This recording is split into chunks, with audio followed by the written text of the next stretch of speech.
उहाँको त पापको विरुद्ध उहाँको क्रोध दन्किन्दछ। सबै ती मानिसहरू चुके, पापमा चुके, उनीहरू मरेर गए। येशू ख्रिस्टले क्रुसमा पुरा गर्नुभएको मुक्तिको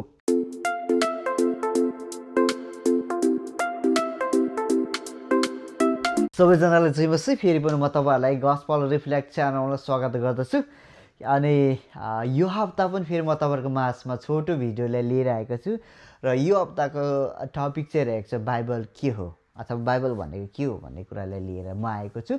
सो बाइबल भनेको के हो भन्दाखेरि चाहिँ बाइबल भनेको चाहिँ मुक्तिको सन्देश बोकेको यो पुस्तक हो, जसमा चाहिँ अथवा बाइबलमा चाहिँ सुरुदेखि उत्पत्तिको पुस्तकदेखि प्रकाशको पुस्तकसम्म हेर्ने हो भने त्यहाँनिर चाहिँ सरर बगेको छ कि एउटै मात्रै कथा बगेको छ। त्यो चाहिँ रहेको छ मुक्तिको कथा अथवा मुक्तिको बारेमा मात्रै हामी पाउँदछौँ। अनि हामीले उत्पत्तिमा हेऱ्यौँ भने त्यहाँनिर जब सृष्टि छ होइन, सृष्टि अनि सृष्टिपछि मानव जातिको पतन हुँदै त्यस पछाडि कहाँ के भएको छ भन्दाखेरि येशू ख्रिस्टले क्रुसमा पुरा गर्नुभएको मुक्तिको कामसम्म पुगेको हामी पाउँदछौँ। त्यति मात्र होइन, फेरि पनि ख्रिस्ट चाहिँ अथवा यो सारा संसारलाई नै आफ्नो शासन फेरि पुनर्स्थापना गर्ने त्यो कुरालाई चाहिँ बाइबलले बताउँदछ। यो 2 तिमोथी 3:16ले हामीलाई यसरी बताउँदछ कि पवित्र शास्त्रको हरेक वचन उहाँको प्रेरणाद्वारा लेखिएको हो, त्यसैले सिकाउनलाई, अर्ती दिनलाई, सच्याउनलाई, धार्मिकतामा तालिम दिनलाई यो लाभदायक छ। अनि 2 पत्रुस 1:21ले पनि हामीलाई यसरी बताउँदछ कि मानिसको इच्छाबाट कुनै बानी आएन, तर पवित्र आत्माबाट प्रेरणा पाएर मानिसहरूले परमेश्वरको तर्फबाट बोल्ले। हेर्नुहोस् है, हामी बुझ्न सक्छौँ कि यो वचनको लेखक चाहिँ लेख्नको लागि चाहिँ परमेश्वरले विभिन्न मानिसहरूलाई प्रयोग गर्नुभयो, तर त्यो चाहिँ उनीहरूको आफ्नो मनोगणन त्यो कुरालाई उनीहरूले लेखेन, किनकि उनीहरूलाई चाहिँ पवित्र आत्माद्वारा चाहिँ नियन्त्रित भएको थियो। र तिनीहरूले के लेखे भन्दाखेरि परमेश्वरको बारेमा नै लेखे। उनीहरूले कुनै पनि त्रुटि लेखेन, त्रुटिविहीन।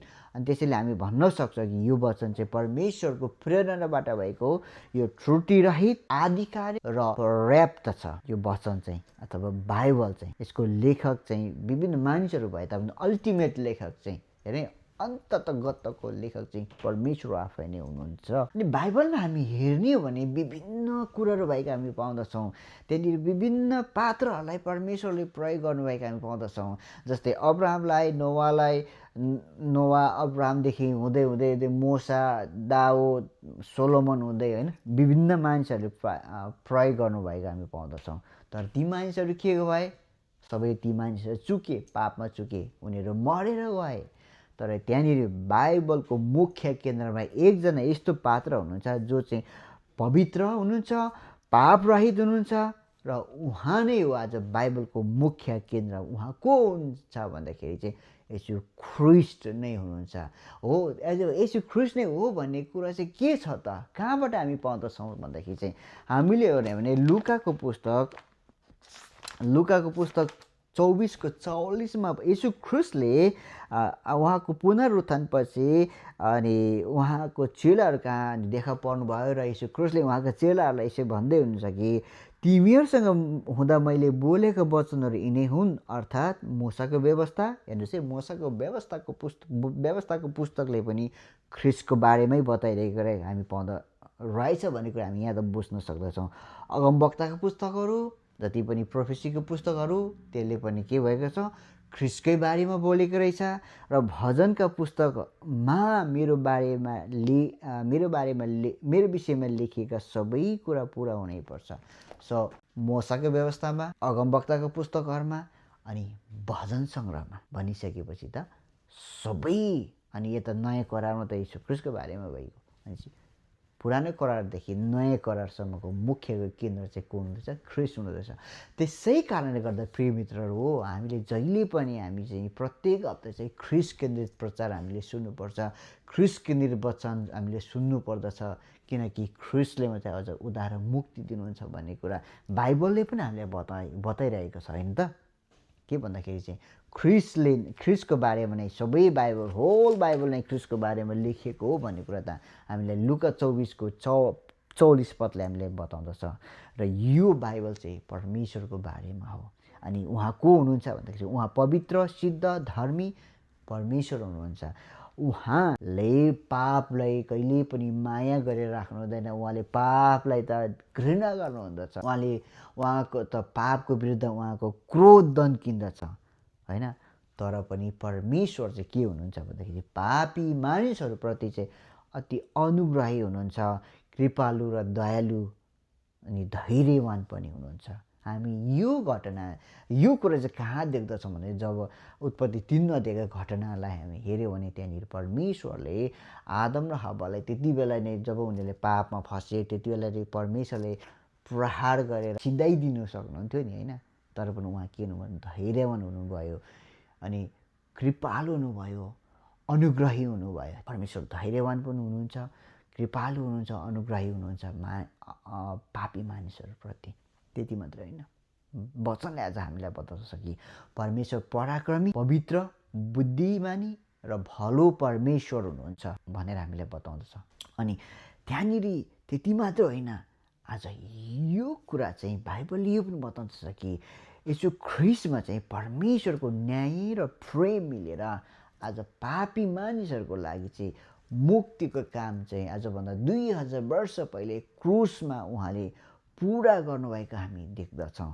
यो कुरा चाहिँ हामी रोमीको पुस्तकमा हेऱ्यौँ भने हामी पाउँदछौँ। रोमी 3 अध्यायको 21देखि 26 र रोमी 5 अध्यायको 6 पददेखि 11 पदमा हामीले हेर्ने भने त्यहाँ कुरा हामी पाउँदछौँ। पापी मानिसको उद्धार होस् अथवा पापी मानिसको चुनावदेखि लिएर विभिन्न कुराहरू चाहिँ उहाँको परमेश्वरको सार्वभौमिक योजनाभित्र पर्दछ है भनेर चाहिँ आज हामीलाई वचनले बताउँदछ, बाइबलले बताउँदछ। अनि जति पनि परमेश्वरको यो वचन अथवा उहाँको उद्देश्य छ नि, अथवा परमेश्वरको उद्देश्यहरू पुरा गर्नको लागि, यो परमेश्वरको उद्देश्यहरू पुरा गर्नको लागि उहाँको वचन कहिले पनि चुक्दैन। हामीले यशाया 55को 10 र 11लाई हामीले हेर्ने भने यहाँ यसरी लेखेको छ, जसरी वृष्टि र हिउँ आकाशबाट झर्छ र त्यसै गरी फर्केर जाँदैन, तर जमिनलाई भिजाएर बाली उमार्छ र उमार्नेलाई बिउ र खानेलाई भोजन दिन्छ,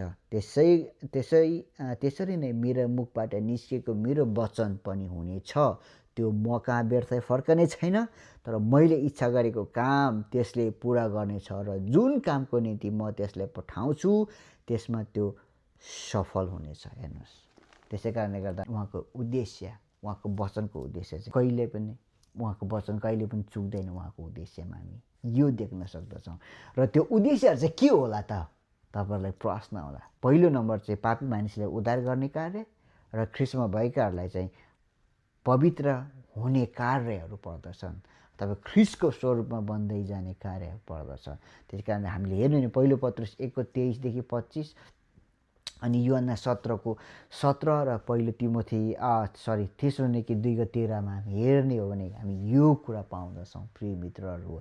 त्यसै कारणले गर्दा आज बाइबल एउटा 66वटा पुस्तक भएको, यो बाइबल 66वटा पुस्तक मिलेर एउटा बाइबल भनेको छ। र यसको मुख्य अथर, यसको लेखक भनेको चाहिँ परमेश्वर आफै हुनुहुन्छ। यो त्रुटिरहित, आधिकारिक र पर्याप्त छ कि पापी मानिसहरूलाई धार्मिकतामा तालिम दिनलाई, सच्याउनलाई, अर्ती दिनलाई यो लाभदायक छ। आज पापी मानिसलाई बचाउनको लागि, आज पापी मानिसलाई मुक्ति दिनको लागि चाहिँ ख्रिस्टले क्रुसमा आज मुक्तिको कामलाई पुरा गरिसक्नु भएको छ। प्रिय मित्रहरू, त्यो मुक्ति केवल ख्रिस्टमाथिको विश्वासद्वारा मात्र आउँदछ। र बाइबलको मुख्य उद्देश्य पनि, सन्देश पनि यही हो कि, यो 66वटा पुस्तकको सन्देश पनि यही हो कि ख्रिस्टमा विश्वास गर्नुहोस् र उद्धार मुक्ति प्राप्त गर्नु। हामीलाई फिलिपीको पुस्तकले पनि भन्दछ, एक दिन सबै, चाहे पृथ्वीमाथि होस् चाहे पृथ्वी पनि होस्,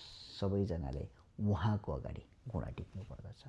त्यसै कारणले गर्दा एक दिन सारा सृष्टिलाई शासन गर्नको लागि, त्यो शासन फेरि पुनर्स्थापना गर्नको लागि ख्रिस्ट फेरि आउँदै हुनुहुन्छ। त्यो आउनुभन्दा पहिला नै प्रिय मित्रहरू, यो मुख्य कुरा उद्धार मुक्ति प्राप्त गर्नको लागि चाहिँ ख्रिस्टमा विश्वास गर्नुहोस्। र जो जति ख्रिस्टमा हुनुहुन्छ, ख्रिस्ट जस्तै बन्दै ख्रिस्ट जस्तै बन्नको लागि पवित्रीकरणमा वृद्धि हुनको लागि यो वचन अध्ययन गर्नुहोस्। यो वचन नै आज तपाईँ हाम्रो लागि पर्याप्त छ। त्यस कारणले वचन बाइबल के हो भन्दाखेरि मुक्तिको एउटा सन्देश हो र यो मुक्तिको सन्देश हामीले अध्ययन गर्न पर्दछ। अनि यही मुक्तिको सन्देश चाहिँ त्रुटिरहित अनि आधिकारिक र पर्याप्त छ।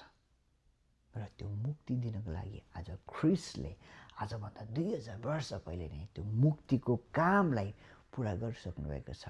आज मुक्ति प्राप्त गर्नको लागि मेरो आफ्नो क्षमताले, आफ्नो बुद्धिले, आफ्नो धर्म कर्मले होइन, तर केवल ख्रिस्टमाथिको विश्वासले मात्रै हामी उद्धार र मुक्ति पाउँदछौँ। आज र यो बाइबलको 66वटा पुस्तकको मुख्य केन्द्र नै ख्रिस्ट हुनुहुन्छ र त्यही ख्रिस्टमा विश्वास गर्नु। आजको यो छोटो भिडियो तपाईँलाई कस्तो लाग्यो कृपया प्रतिक्रिया दिन नबिर्सनु होला। आजको लागि बिदा हुन्छु। हस्त